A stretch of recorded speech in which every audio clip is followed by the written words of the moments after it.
Welcome to Uncertain Things. Once again, I'm here without Vanessa, who is still finding her new schedule with her little new creature that she has conceived. For today, I am honored to be joined again by Ahmed Fouad Alkhatib, who is a resident senior fellow at the Atlantic Council, where he's also the director of Realign for Palestine. I had the pleasure of talking with Ahmed previously on the Dispatch podcast, and I thought this has been a good chance to re-engage our conversation and maybe review how things have changed over the past year since we spoke.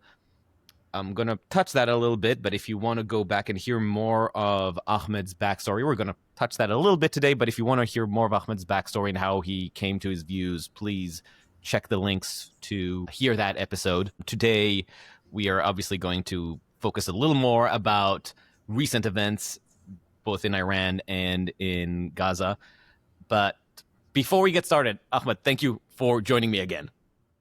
Delighted to be here. Thanks for having me. And I wish it were under better circumstances, but I think this calls for a continuation of the conversation, and I'm happy to be here. I think maybe just to give people a little more content to your bio, and both professional and personal, give listeners who haven't heard our first conversation a bit of your background, and maybe even lead us to the point of you launching the Realign for Palestine, which I don't think existed last time we spoke. Certainly. So actually, there's something timely about my bio because I had just shared a post on my socials. Exactly 18 years ago to the day is when I both had my interview for political asylum here in the United States. I was 17 at the time. I'm 35 right now. And it was when Hamas violently took over the Gaza Strip, starting the series of events that led us to where we're at today. And so my name's Ahmed. I grew up on and off in the Gaza Strip, and then lived in the Gaza Strip until I was at the age of 15, and came to the United States as an exchange student for a year, high school exchange student. Attempted to go back to the Gaza Strip, but was unable to. I was stuck in Egypt because Hamas abducted an Israeli soldier on the Israeli side of the border. I must state, I left 1 month before the withdrawal of Israeli settlements in 2005. And so when I couldn't go back to Gaza, also Hamas had risen to power, and there was just a lot of suspicion about the program that I had participated in. I returned to the United States, applied for asylum, and I became a citizen of the United States 11 years ago. Worked in nonprofits. I worked in NGOs. I have a degree in business admin and a master's in intelligence studies and national security. I was thrust into the scene on October 7th because most of my immediate and extended family remained in the Gaza Strip. I was really horrified by what was unfolding, both in terms of the attack itself, the implications, the taking of women and children in Israel as hostages, and the normalization of that discourse as somehow being justified under the banner of resistance. I was also horrified by the dehumanization of the Palestinian people. I was horrified by the destruction of the Gaza Strip, the normalization of violence against all Palestinians, and as being somehow justified retribution. And I put myself out there trying to operate outside the traditional binary pro-Palestine or pro-Israel narratives, and trying to hold space for multiple truths and really connect with people across the aisle. But especially I wanted to build lasting alliances with Jewish Israelis and the Jewish community across the political spectrum, not just leftists, certainly not just anti-Zionists, but even self-identifying Zionists, liberal Zionists, center-right, center-left folks, and even some on the right. And so, and that ultimately led to me meeting and encountering other Palestinians and Arabs and Muslims who felt unrepresented by the current discourse, who felt that our narrative has been hijacked by extremists, both Palestinian, Arab, and Muslim extremists, but especially also by a lot of allies and non-Palestinian voices who were speaking over the Palestinian people, who were acting as if in the name of intersectionality, their voices are just as relevant, and that, it reeked of really problematic rhetoric. And so that's where the idea of Realign for Palestine came about, and the Atlantic Council is merely a vehicle for incubating it. I started at the Atlantic Council as a resident senior fellow, doing kind of to house a lot of my efforts, but my goal was to try to build infrastructure around myself that I can use to plug in other folks, particularly in the Palestinian community and the Arab and Muslim community, as a secondary target audience. And that's been a challenge in some regard, a success in others. There are many like-minded folks that I encounter, but it's hard to speak out. It's hard to speak up and out. We have a lot of challenges in our community. We have a lot of self-censorship. We have a lot of enforced cohesion, enforced conformity. We have a lot of, it's very easy to be called a spy, a traitor, a Zionist, a sellout.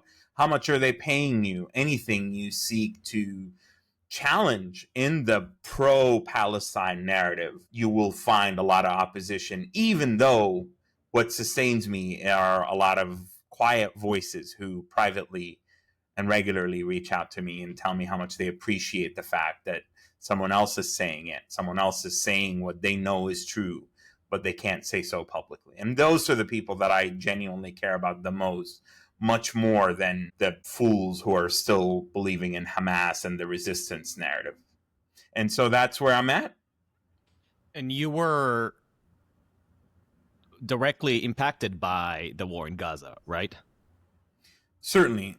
Part of what propelled me into this scene, if you will, was and I want to be clear that it'd be pressed to meet any Gazan who hasn't lost a family member, hasn't lost their home, but I experienced a really horrific loss of dozens of my family members, the destruction of my 2 childhood homes. And just a month ago, a dear first cousin of mine, my mom's nephew, who was an officer for the International Committee of the Red Cross in Gaza, was killed. Somebody that I grew up with, somebody who was 3 years younger than myself, somebody who works with the international humanitarian community. And so that increased the number. And in late September, there was another loss. And then in early January, before the ceasefire, my cousin Muhammad, who's my dad's nephew, was also killed. So it brought up the number now to 35, unfortunately. But yes, it was immediate and extended family members, my brother and his wife and 4 children. My brother, who's still in Gaza,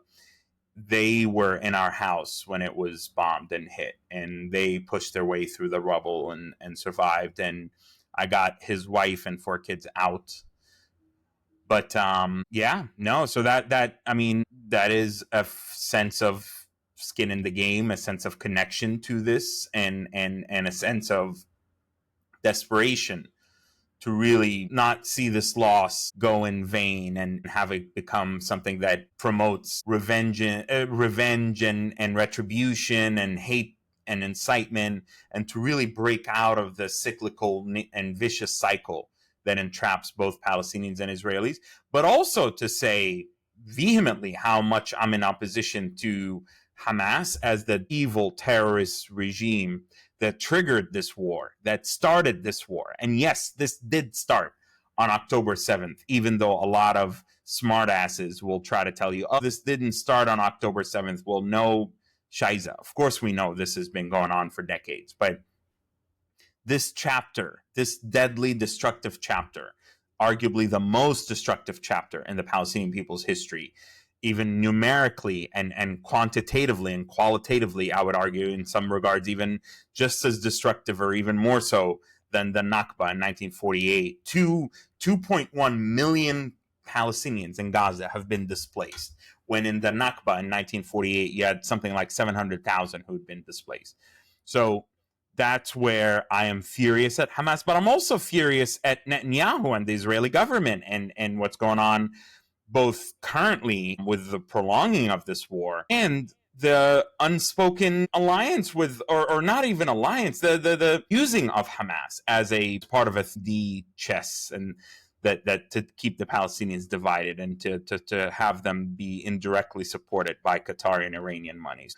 That's why I have been... In that last point, you're referencing Netanyahu's triangulation before the war. Before the war, yes. Before yes. the war. Yes. He has been... His vision of managing the conflict was relying on the Palestinian Authority run by the PLO and Fatah in the West Bank being divided and directly in opposition to Hamas in Gaza. Hamas in Gaza, for people who don't have the background or have not listened to previous podcasts where we discussed that history, Hamas in Gaza has extirpated the PLO from Gaza once it took over in a very swift civil war. Mm-hmm. And with the PLO being purged, it has consolidated entirely in the West Bank and remained in fear of such Hamas takeover happening also in the West Bank. So Israel was able to play, especially under Netanyahu, very intentionally, that mutual threat as a way to diffuse both of them as a threat to Israel. Precisely. But also, I would argue even more than just a threat to Israel, to weaken the chances of the two-state solution and to proclaim that there is no viable Palestinian partner to negotiate a peace treaty with, or to that there's no cohesive Palestinian partner, and the existence of a vile terrorist organization sworn to Israel's destruction, that was smuggling weapons from Sinai, that was building tunnels, that was building rockets and shooting rockets into Israel. And this was even before the existence of the Iron Dome, the defensive system, was so menacing and horrendous that Netanyahu and some elements within Israel thought that there could be a utilitarian value in managing this terror threat, mowing the lawn, as they were calling it. Every few years, you go in there, you clip Hamas's wings, and then you let the Qataris come in, they rebuild, they give Hamas money, you let the NGOs... I worked with a lot of the NGOs, I appreciate them, but the NGO industrial complex and UNRWA and the UN ultimately were part of this. Even if they're well-intentioned, they indirectly enabled Hamas to stay in power, because Hamas was able to say, we can't take care of our people, let NGOs, let UNRWA, let everybody take care of the Gazans.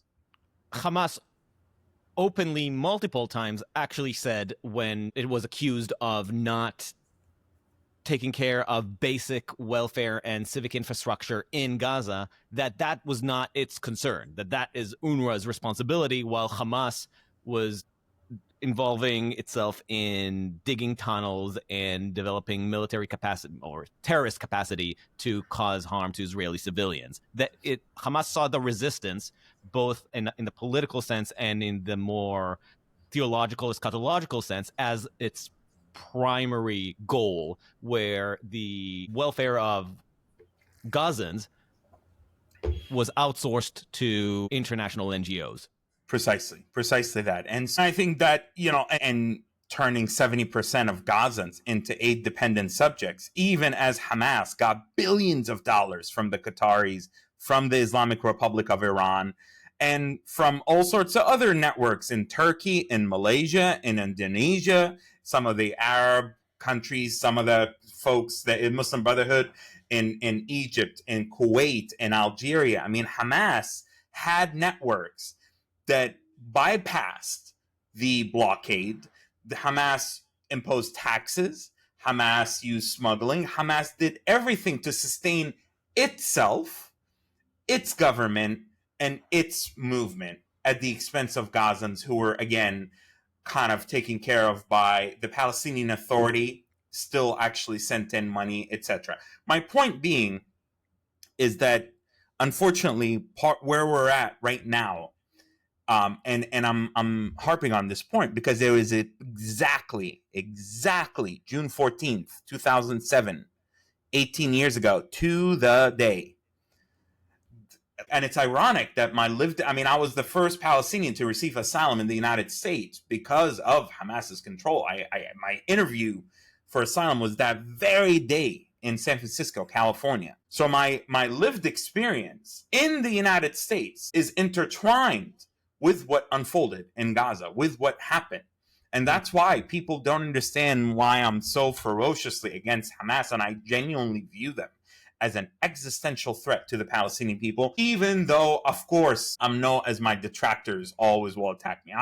You're a traitor, you're a shill for Israel, you support Netanyahu. I mean, ridiculous stuff, right? Because I've been ferociously critical, historically and contemporarily, of Israeli policies, but I also, going back to the work of Realign for Palestine, one of the things that I'm trying to do is to actually redefine what it means to be pro-Palestine, to redefine what it means to be critical of Israeli policies and actions.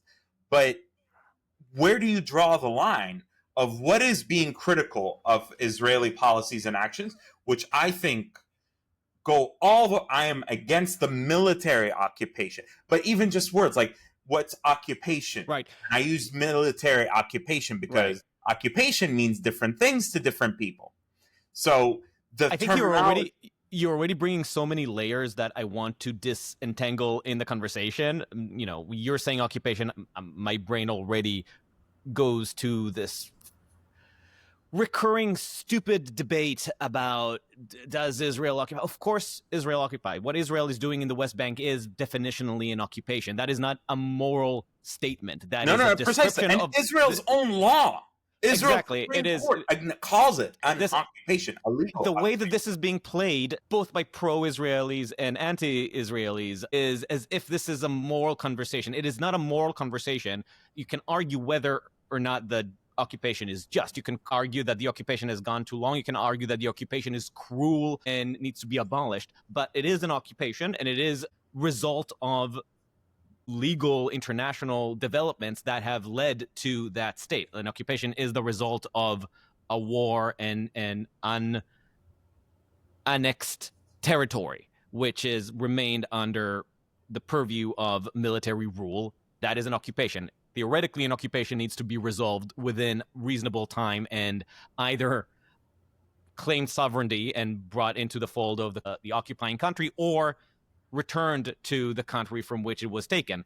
With the West Bank specifically, this is a uniquely problematic issue because there was no clear sovereign beforehand, because from Ottoman rule to the British Mandate and to the brief control of the Jordanian government, there is no clear internationally legal entity that lays claim to it. The only people who want to stake the claim in it are the Palestinian people, who see that as their rightful homeland, which brings us to where we are now. But in terms of the legal category, the legal history of what it means to be an occupation, it is just a fact. And the discussion about Israel is occupying and then mingling phrases like apartheid into the mix is muddying the water in a way that makes it more difficult for Palestinians to achieve self-determination.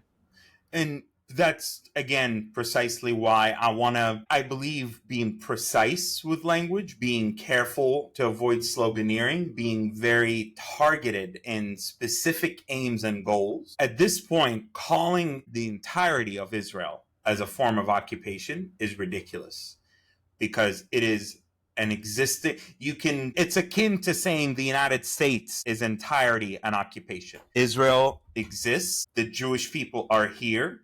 There is Jewish heritage to the land and a connection. There's tiers of it to where this is not forward-looking and not helpful. Whether you want to go historic, whether you want to go moral, whether you want to be pragmatic, which is my thing, is pragmatism. My slogan is radical pragmatism. Right. Or it's not even a slogan. I should correct. I should say my principle is a rejection of violence, radical pragmatism. Your operating system. Precisely.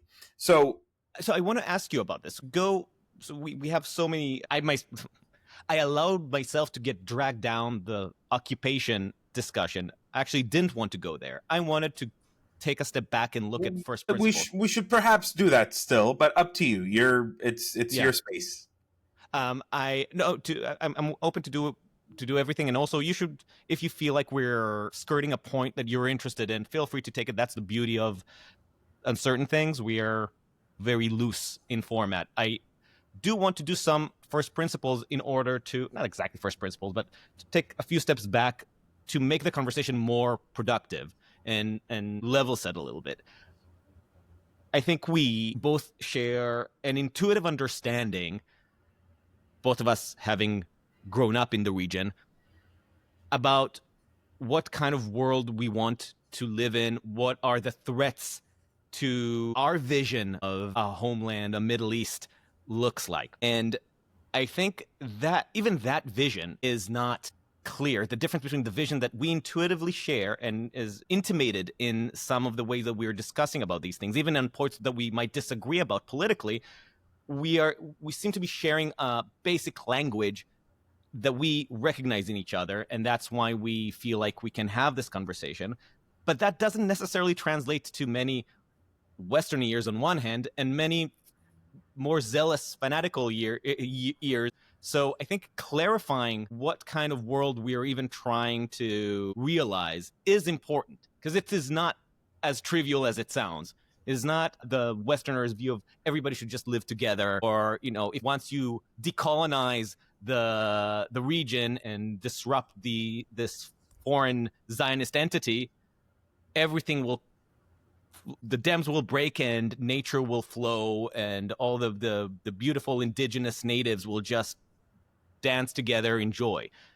We have a very different view of what it means to survive in the Middle East, and I think it starts with a 19th century understanding of self-determination, right? Well, I try very hard not to go that. I mean, believe me, I speak about the historical context in which Zionism and the idea of nation state emerged.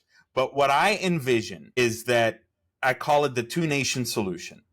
And it's basically an expansive way of saying the two-state solution. The two-state solution is a very prescriptive, specific, like, here is the exact borderlines, here are the exact specific issues. And some of those might be viable based on the old framework of Oslo from 30 years ago. Some of them are clearly not. But what I'm trying to stick with is the reality of the fact that there is not going to be this utopic one-state solution, one-state reality. There is not going to be the sanctioning or boycotting Israel out of existence per the South Africa model. There is not going to be this academic, fraudulent view that somehow you're going to decolonize Palestine and somehow that will result in those who want to go back to Europe and Poland can go back to Europe. Those who want to live and stay there under the banner of the indigenous rule will stay. Like, really, really cuckoo theories for how somehow Palestinian self-rule, as envisioned by through the prism of decolonization, is going to produce this highly successful, just model for the two people, for the Jewish people and the Palestinian people, to coexist and live as they did before Zionism came around in 1948. What I'm saying is that I am tired of the Palestinian people being part of this experiment. I am tired of 77 years of us basically, I mean, our history isn't even told. A lot of our Palestinian early history, I mean, the history of Nakba, a lot of it was actually told by Israeli historians. A lot of Palestinian nationalism was informed by other Arabs, and the pan-Arabism of Nasser and the Fis is really, which is ironic because it was happening at a time when Jordan, which administered the West Bank, and Egypt, which administered Gaza, why wasn't a provisional Palestinian state established between 1948 and 1967? Why were they early on arresting Palestinian nationalists who wanted to establish a Palestinian government and base it in East Jerusalem, which was under Arab control? Why is it only that 1964, when the Arab League summit took place in Cairo, that the PLO was formally established, the Palestinian Liberation Organization? In other words, what the tragedy of the Palestinian history, the Palestinian people, is that historically or even contemporarily right now with the one state, you'll never walk around in Palestine, in Gaza, or in the West Bank and hear a Palestinian talk about, I want a one state solution. I want to be a part of Israel. Every Palestinian in the land that I know, and most of them, and those who haven't been brought on endless tours to Ivy Leagues and Western universities, will tell you, no, we want a Palestinian national state for the Palestinian people, just like Jewish Israelis want a space for a Jewish majority nation. So, two distinct, separate spaces in which two separate people can express their unique national identities.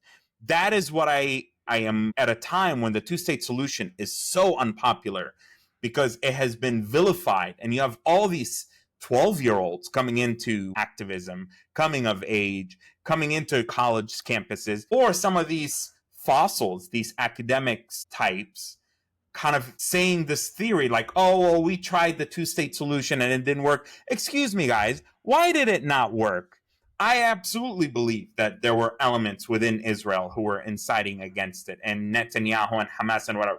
But within the imbalance of power dynamics, let's actually, I genuinely believe there exists plenty of space for Palestinian agency, accountability, responsibility. And that's not blaming the victims. That's actually the first step to empowering the Palestinian people, such that what happened in the 90s during the negotiations between Arafat and Yitzhak Rabin, Hamas was doing suicide bombings and inciting against the Palestinian Authority and receiving this is totally documented, direct instructions from the Islamic Republic of Iran. That's why there's never going to be a Palestinian state as long as the Islamic Republic of Iran exists in its current shape and form. As Netanyahu and his ilk were inciting inside of Israel against the peace process, etc. But again, I'm speaking about it from a Palestinian lens. Why wasn't there an open Palestinian discussion internally to say about why Arafat rejected the 2000 Camp David Accords? And then decided to launch the second intifada? Why hasn't there been a true accounting for, if it did happen, why Abu Mazen didn't go for the 2008 Ulmer plan? Finally, I'll give you the granddaddy of them all, and we're coming up on the 20th anniversary of that this August. We're coming up on the 20th anniversary of the withdrawal of Israeli settlements in Gaza. Now and I was in Gaza when that decision was happening and the lead up to it, and Ariel Sharon, former Israeli prime minister, you can talk all you want about his true intentions, what he really meant. It was unilateral. It was messy. It was not. Nevertheless, it was a thread. It was something that we could have grabbed on and used as an opportunity to demonstrate what effective Palestinian self-governance looks like. And instead, we got Hamas and we got Gaza. That is not Hasbara. That is not Israeli propaganda. That is something that we should look inwardly and learn from as Palestinians so that we don't repeat this mistake. Everything you just described is exactly why that first principle problem is important. Because your assumption, like mine, is that the desired solution is one form or the other of a 19th century 19th century idea of self-determination, of a nation state, that a nation should have sovereignty over region with territorial integrity. That is what's at question, right? This is what Zionism was about, and this is what the sort of Palestinian liberation, self-determination that you are representing is about. Self-rule under coherent territory around the identity of the nation, with the nation having the freedom to define itself and its culture and its political interests by itself. That is what self-rule is. I would add just a major thing of like side by side next to a safe and a secure Israel. I mean, that is the only way to get both of our interests aligned, right? Let's say that you're, for the sake of this conversation, representing the Palestinian self-determination and I am representing Zionism. The only way those two ideas exist together is with self-determined territories side by side, respecting the security of the other, the borders of the other, with aggressively interfering in each other's self-rule, right? That is the philosophical idea underpinning the two-state solution. And I would add that that is the thread that has guided most views in Israel and under Zionism throughout history. There are other views. There is certainly smattering of religious zealots on the Israeli side that have an outsized power in our current government. And there's certainly other voices with varying views about Jewish self-determination throughout history from the Jewish community. But the main line of Zionism has always seen that as the priority, creating a space with territorial integrity where Jewish self-rule can take place without foreign interference. The priority is not imperial. The priority is certainly not genocidal. The priority is give us a territory that we can rule and call our own and leave us alone. That is the view that should Israelis and Palestinians both land on, a new horizon for the Middle East can be reached. Therein lies the problem. The vision that you're describing describes fits the Zionist story. And this is why Zionism was generally willing throughout history. The leaders of Zionism were generally willing to make territorial compromises, because if the goal is sovereignty, if the goal is the integrity of the territory and the self-rule, then making some compromises for that vision is acceptable. Whereas, if this is not your goal, if self-sovereignty is not the goal of your leadership, if you're guided by something else, whether it is religious fanaticism or a different kind of imperialist view, like Nasser's pan-Arabism, then making compromises on territory is absurd. And I think this is one of the problems that we're having in having this conversation, not you and I, but the people who really do want to see a two-state or a two-nation solution, as you put it, and the people who pretend to, although some of them don't pretend anymore. And the problem is that there is an unwillingness to acknowledge that throughout history, there have been forces in the Middle East that have tried to play the Palestinian interest as a tool for other goals, be it Sunni Islamism or pan-Arabist, expansionist, anti-Western regional force, creating a coalition of anti-Western regional forces under some imperial rule or the other. And that shifted from Nasser's vision and then to Iran's vision. But the point is that in all these visions, the Palestinian interest, the Palestinian goal of self-determination, was nothing but a ruse for the forces at play. I don't think there is going to be any progress in getting to a real future for actual Palestinians, for them to have safety and let alone self-rule, until that is reckoned with, not just in Palestinian society, as you've mentioned, where that conversation has not happened, not loudly, not publicly, where people are not asking publicly, why did Arafat betray us? Why did Arafat not take the deal when he had the option? Why did Mahmoud Abbas not take the deal when he was negotiating with Olmert? Why did we allow Hamas to squander that opportunity of truly being given sovereignty over our territory? Those conversations are not happening loudly, openly on the Palestinian side. But that would not be enough, because as you pointed out at the beginning, the voices, the people on the Palestinian side who are not truly interested in self-sovereignty, the Hamas leadership mainly, but some people in the Palestinian Authority as well, those people are currently being prepped up by Western powers who have developed an entire new vision about the region, which is a fantastical, almost zealously religious vision about decolonization and whatever fantasy projection they might have about their own colonial guilt that they're trying to resolve through the Middle East. Until those incoherences are resolved, or at least acknowledged, I don't think you're going to be able to get Israel to resurrect its old left.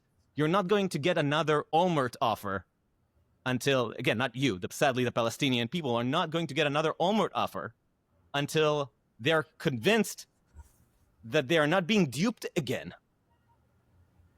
From the Israeli perspective of all this, the narrative that you've described, the Arafat rejection, the Mahmoud Abbas rejection, and the takeover in Gaza and the second Intifada, I should throw it into it.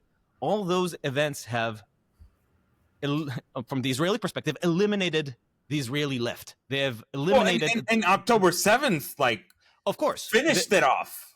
Right, but by at that point, the Israeli left was beginning to be a carcass. That's why Netanyahu was able to lead his very cynical divide and conquer policy between the West Bank and Gaza, right? He was only able to carry that strategy off because at that point, the Israeli left was becoming less and less effective in Israeli politics. Mm-hmm. And that was because of 10 of signals from Palestinian leadership, not the Palestinian people, it's Palestinian leadership, that the vision that the left held about what kind of future we were trying to build together was a lie. Mm-hmm. And that every effort to reach that vision, that 19th century self-determination vision that guided Zionism and that the Zionists generally assumed guides Palestinian interests as well, is actually just an excuse to get another opportunity, another chance to destroy Zionism, to destroy the Jewish homeland. That this is just a time-stealing technique in order to get to the next front where an October 7th can be launched or a second Intifada can be launched. Listen, I it pains me to say this, and there are threads in what you said that I might state differently, but big picture, I mean, this is why I said this is uncomfortable for many Palestinians to hear, but there is no progress without winning over Israelis. You cannot rely on sanctioning Israel to death, thinking that somehow that's going to actually achieve any results. We have to win over Israelis. We have to, and that's beyond the tiny number of leftists that are quite frankly, are irrelevant at this point. And this is where I don't know if Hamas is sophisticated enough where this was genuinely part of their strategy, genuinely part of their approach. But that is the ultimate. I don't think the rightward shift of Israeli society would be where it's at without the second Intifada and without Hamas. I genuinely don't think that. And so that is what I would say. I do think that it is very much there. I think they are sophisticated. First of all, assuming that Hamas is not sophisticated is partly what got us to October 7th from the Israeli side. Hamas is very sophisticated, and the view of trying to radicalize your enemy and turning them into the monster your propaganda already portrays them as has been a piece of terrorist tactics terrorist strategy, the terrorist game for 100 years. That's not even new to Hamas. What I would say, though, is that it's not this linear. It's they understand, for example, that getting Israel in a place where Israel is killing a lot of civilians in Gaza, exactly, that is actually beneficial to them. But it's not so much it is. But you can say it's sophisticated, but it's not this linear Machiavellian. Here's what we're thinking. It's kind of an amalgamation of different layers of this is how we're going to delegitimize Israel. No, that's right. But all this depends on the goal to destabilize, if not entirely eliminate, ultimately Israel, and as opposed to if the goal were to develop a more sustainable future for the Palestinian people. Palestinian people, precisely. And that's where I do. This is where I have both immense. There's three channels, if you will, of emotions and thoughts and feelings that I have. One is immense anger and resentment at Hamas, at the leftists, at Western academia, and the kind of like this white Western savior model, but also, and now it's the white savior stuff. Before that, it was all the meddling of different players, the Islamists, the Pan-Arabists, the Islamic Republic of Iran right now. So there's that bucket. Then there's the bucket of desperation on my part to try to basically say what you and I just basically both said to each other, to fellow Palestinians, and have them actually listen and not have them immediately shut down, threaten to kill me, attack me, yell and scream back, say, engage in whataboutism, what about this, what about that. Just listen and sync with it. It's very uncomfortable to hear what you just said. There are elements of it, like I said, that somebody could scrutinize and say, well, Israel did this and Israel did that. That's fine. That's okay. But the general threat, I and many other Palestinians quietly, I'm loud about it. I don't care.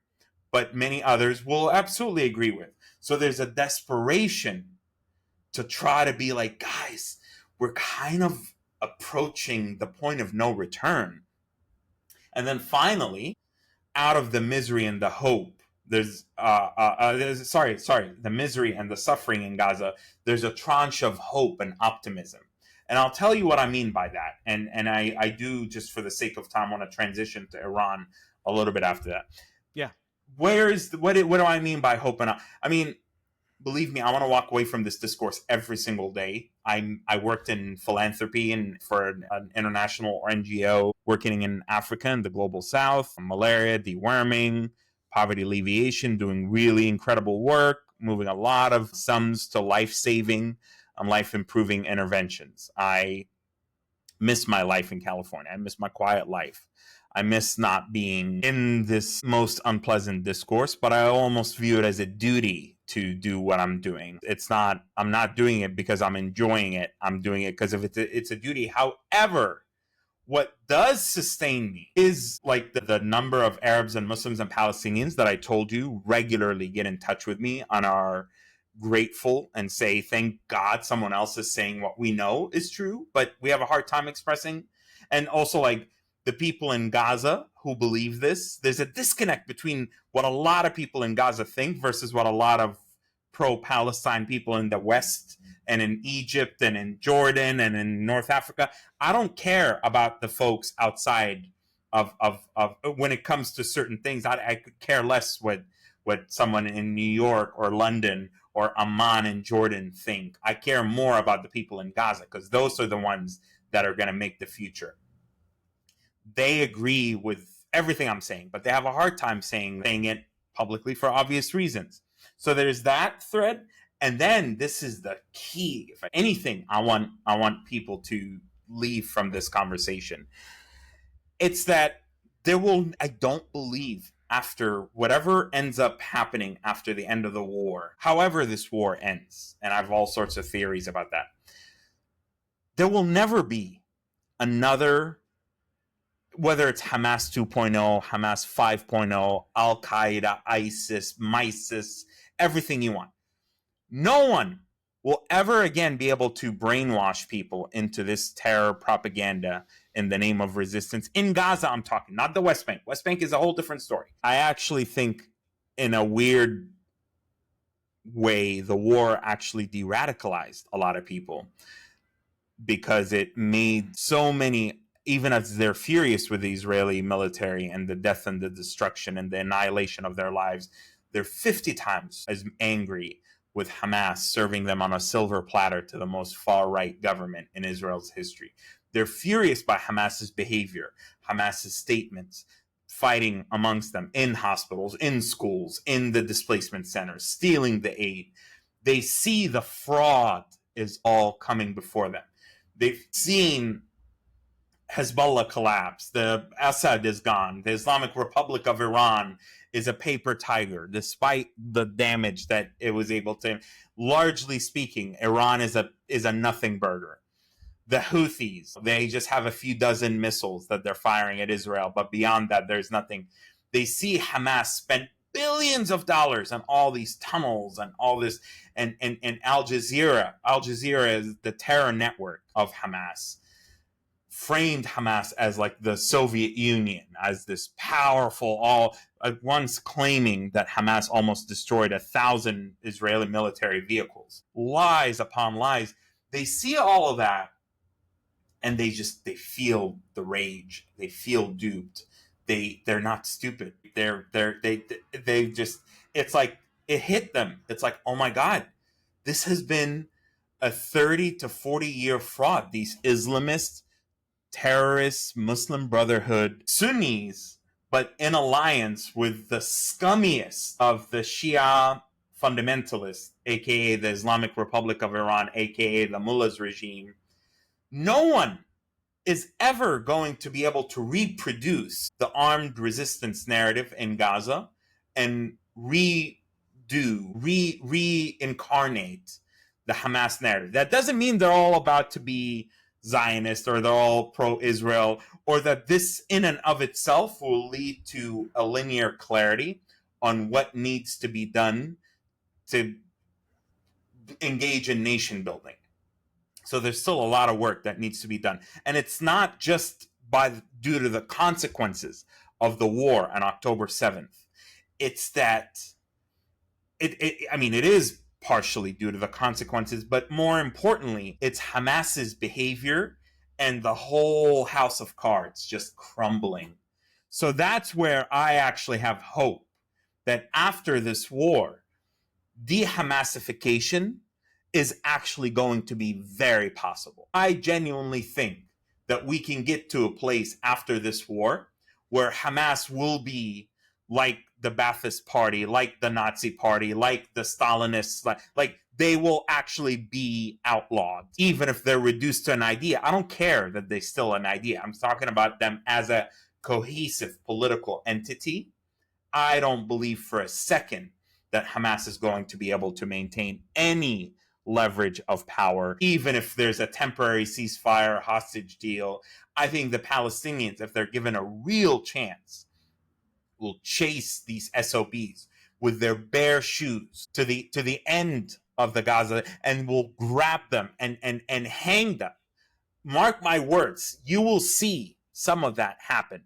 It might be months from now, it might be a year from now, but I genuinely think we will witness some dramatic scenes of mass executions of Hamas members. And again, that's not going to usher in a new democratic era. There could still be chaos and horror.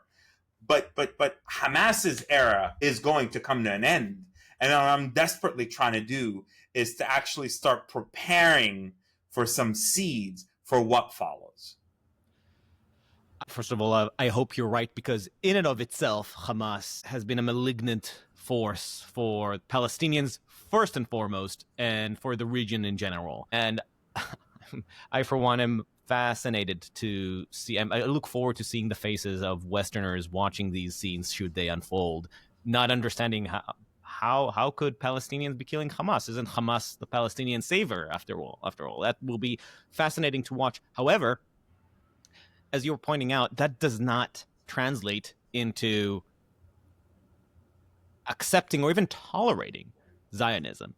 And part of the problem, as I've stated at the beginning, is that if you have a culture that is fundamentally rejecting your neighbor, and of course now it's going to be even more difficult after the war and the horrific scenes that were caused through it, and we can discuss whether war crimes were committed, and I'm sure, as in every war, you can point to events and say that these were in fact war crimes by any international standard. But even if there weren't, it doesn't matter. It doesn't alleviate any of the immediate horrific death toll and infrastructure harm and the destruction that has left Gaza in rubble. Right. So sentiment towards Israelis certainly has not improved as a result of October 7th. And if there is a reversion to defining the Palestinian identity around some form of resistance to Zionism itself, to Jewish self-determination, it might not be Hamas, but another force with equal zealotry could come in and fill the void.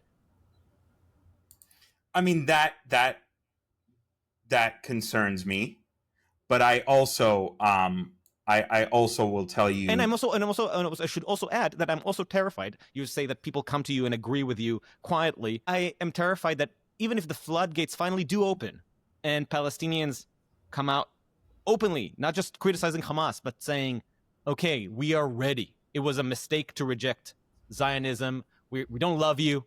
We might never be able to love each other, but we need to be able to figure out a pragmatic plan to living together. That by the time that this happens, it might be too late on the Israeli side, given political trends. What I will say, though, is that I don't know that you need Gazans to love or even accept or embrace Zionism as a, like, it might not happen for a couple of generations. And that should, like, I actually think in a sense that might be fine, because what you need is for Gazans to realize that this is Gaza's borders. Gaza is no longer ever going to be a platform for any violent acts or resistance or terrorism against Israel. There will be consequences to our actions, consequences that no amount of death and destruction or imagery by Al Jazeera and international press are going to shield you from. Needs to be a focus on nation building to turn Gaza into a compelling role model for what effective Palestinian self-governance, that's my whole ethos. What does effective Palestinian self-governance look like beyond blaming Israel for all of our ills? You want sovereignty? You want Israel to loosen the blockade? Well, you can't actually, like, the blockade was a result of Hamas announcing its intention to attack Israel, to smuggle weapons, building rockets and tunnels and all of that infrastructure, with October 7th ultimately proving Israel right, that Hamas was always interested in this ultimate goal. And so, like, all of that work, internal work to build Gaza, to focus on nation building, to focus on what does Palestinian sovereignty look like, that can, as long as there's a clear understanding that there is to be no violence towards Israel and the kibbutzim, and that there needs to be a serious accountability on anyone taking actions on behalf of the Palestinian people in Gaza, then you don't really need buy-in to, at least initially, or for a generation or two. Like, people need to experience life under optimal conditions to realize that this is what peace with Israel looks like. My point is that you don't need to, I don't expect anybody to give a rat's ass about Zionism's vision. However, it has been a core component of Palestinian political leadership to see the destruction of Zionism as a goal and a rallying cry. That has to be overcome. And that could and will change, I think, with the younger generations, who there's a common thread among younger generations worldwide now with cell phone technologies and social media, and like Iranian young people, Syrian young people, Lebanese, Egyptians, others. Some of them might have problematic views, but at the end of the day, everybody wants a job. Everybody wants to get married. Everybody wants a family. Everybody wants a car. Everybody wants an iPhone. Everybody wants nice clothes.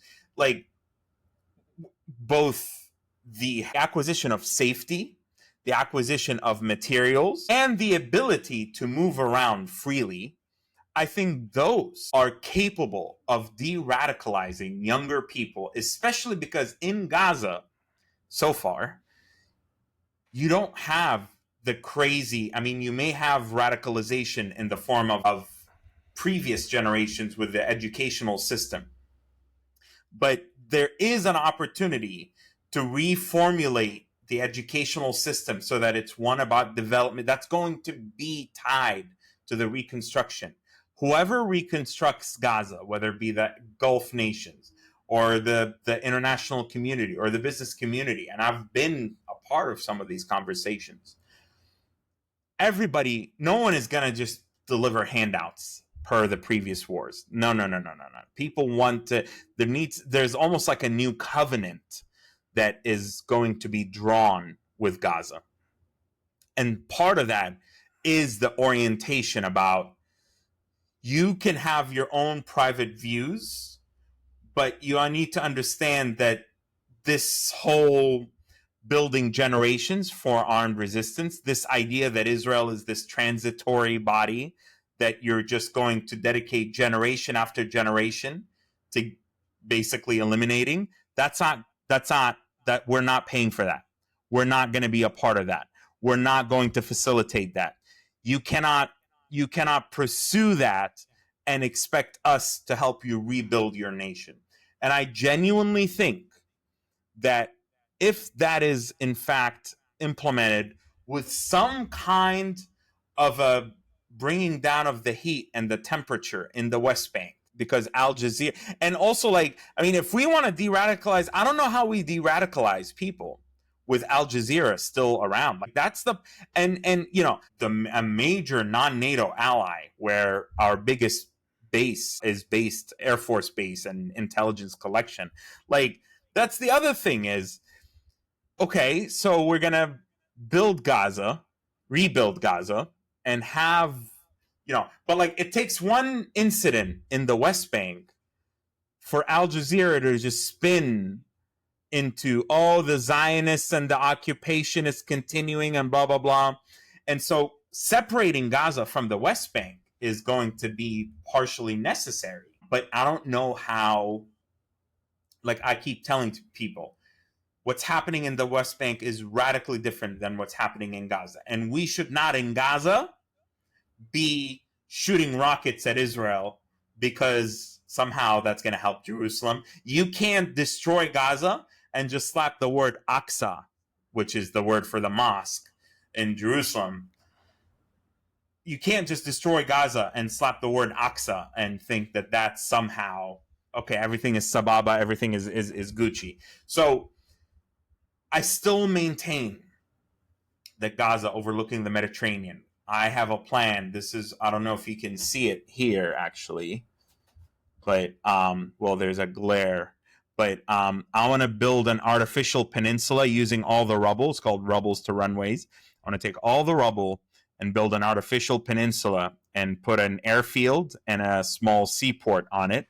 Bring in power ships, power generation ships, medical hospital, like a hospital ship, grain ships, moving people in and out. Like, I think with all the different development opportunities, freedom of movement, overlooking the Mediterranean, Gaza hasn't had a functional seaport for 50 years. 50 years, man. The only territory, the only piece of land, of property overlooking the Mediterranean that doesn't have a seaport. So the potential is immense. And I think if that's presented to the population there will come. One more thing, by the way, I have seen so many Gazans throughout the war who express, because I have friends in the West Bank who are upset with other West Bankers who are kind of moving on with their lives, carrying on with their lives. There's the big mall in the Ramallah. People are, you know, like, people don't, it's like, okay, yeah, Gaza's like this on-off switch that they turn. And so people in Gaza, they don't want to be cannon fodder for folks in the West Bank. There's like cultural and geographic separation between the two. So I've seen enough Gazans say, like, no, like, we want to have a statelet almost in Gaza. So I really am optimistic. I really genuinely think that the future ahead for Gaza, assuming we can significantly weaken Hamas to where what remains of them is something that the Palestinian people in Gaza can go after, I think the potentiality for transformation is there. I hope so. I think, as I said, to avoid repeating myself, I'll just summarize that. I think it all depends on what you said at the beginning, that we can reach a point where the function is clear, that the equation is clear, that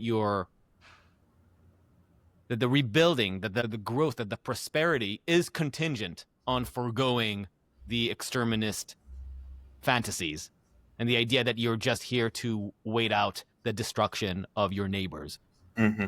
Because the visions like an open port and free movement and entry of goods will be disrupted every time that there's another threat to destroy Israel. Mm-hmm. Mm-hmm. So getting that across, getting that paradigm shift to be rendered throughout Gaza will be the true achievement. I hope that it is possible, because I would love to see a world where Israel and Gazans live as neighbors, maybe still uncomfortable neighbors, but where it's not a story of constant conflagration and self-destruction year after year. It will be wonderful. Absolutely. I pray for that. Inshallah, within our lifetime. Yep. Any thoughts on Iran before we're done? I don't know if there's much to say, but well, I'll just broadly speaking say that the Iranian people are incredibly intelligent, hardworking, beautiful people with a long and amazing history. They deserve better leadership than the trash that exists in Tehran.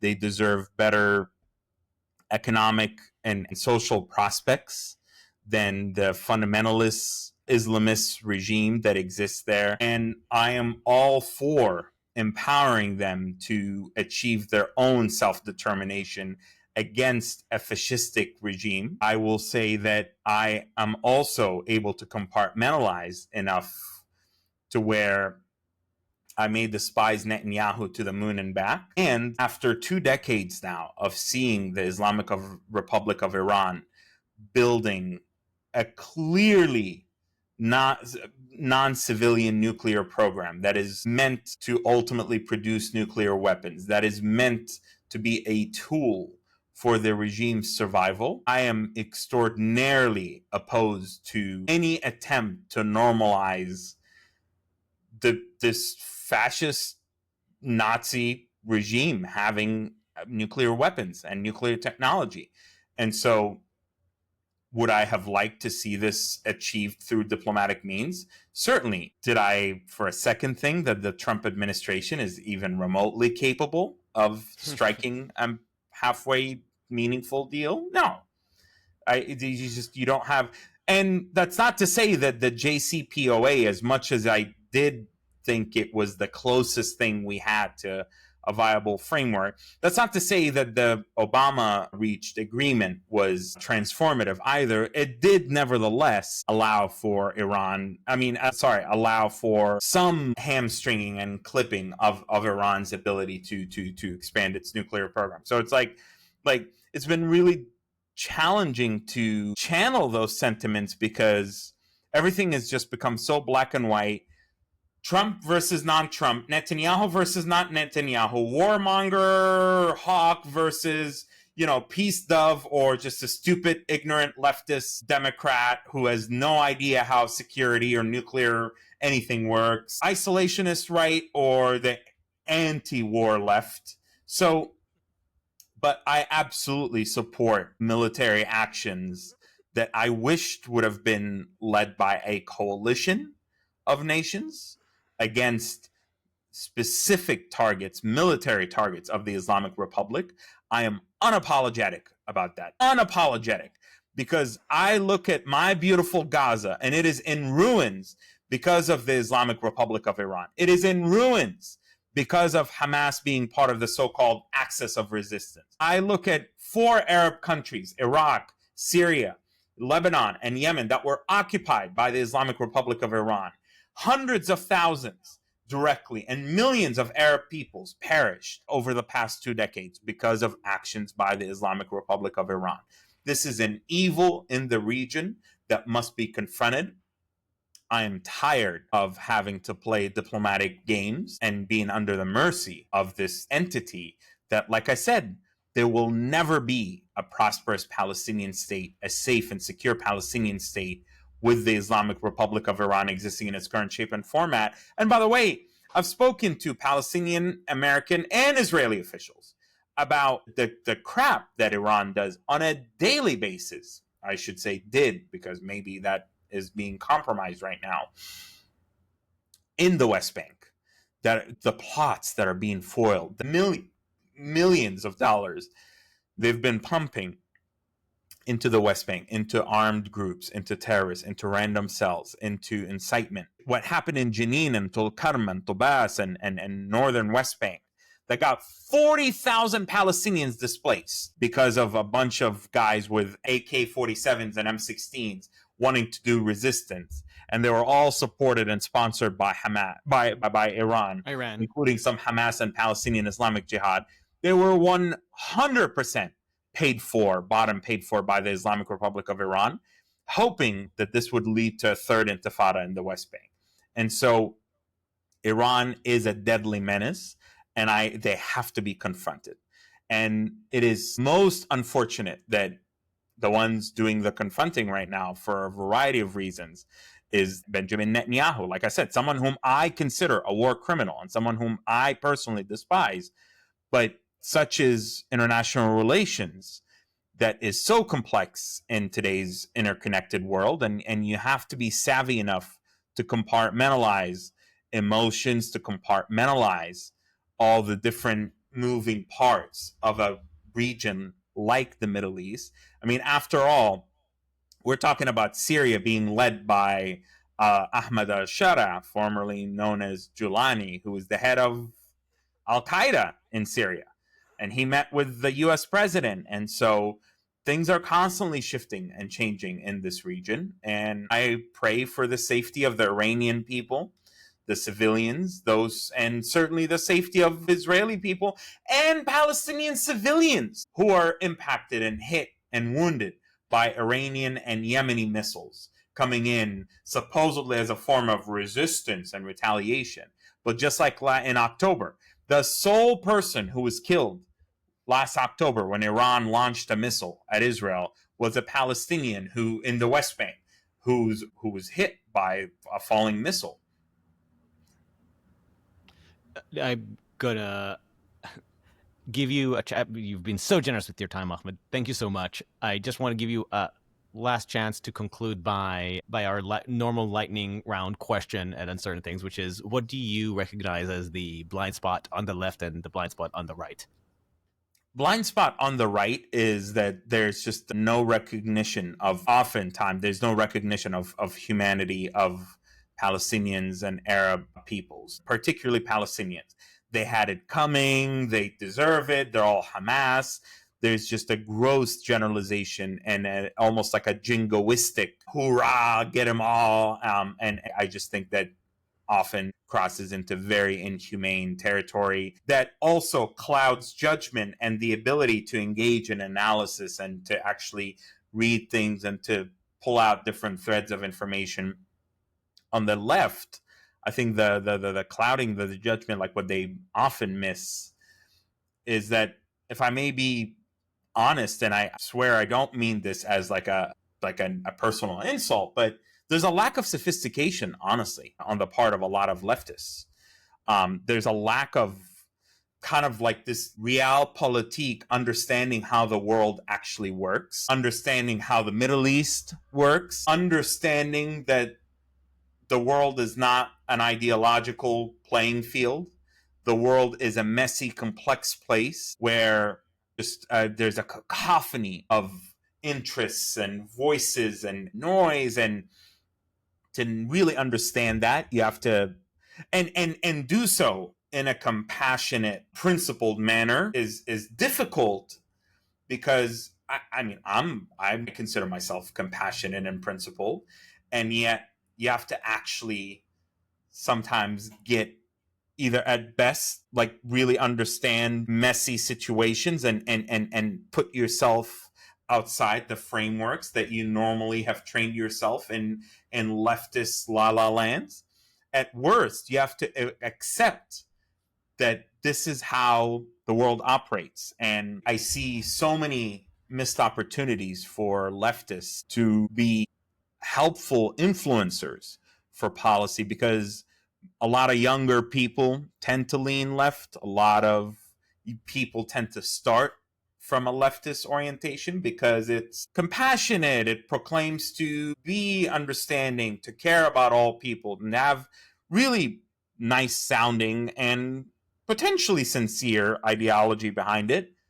But it often clashes with the reality of the harsh realities of the world. Ahmed, we are entering a new phase in the Middle East with the war in Iran, the war in Gaza. We're clearly entering something new, or at least a new phase. I really hope that your vision will be a beacon that at least directionally charts the path to where we're headed, and that our shared understanding of what the Middle East can be will find a way to be, or at least start being realized. Who knows? Thank you, Ahmed. Inshallah. Thank you, brother. Thanks for having me, Adam.